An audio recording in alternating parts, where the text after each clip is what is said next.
Hi guys, Graement Riddle again, Letchworth Clinic and the footspecialist.co.uk. Back again for more advice.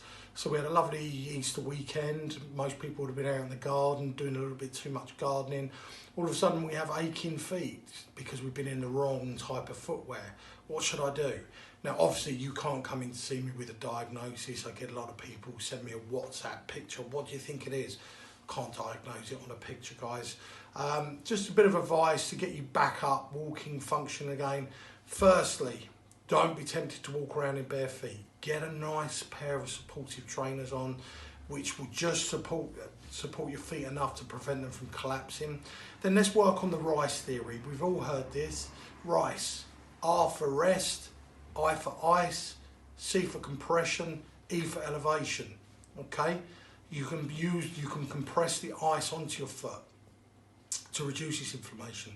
Also, I would add as well, if you're able to take anti-inflammatories and you don't have corona type symptoms, then either take anti-inflammatories or apply topical anti-inflammatories to the inflamed area.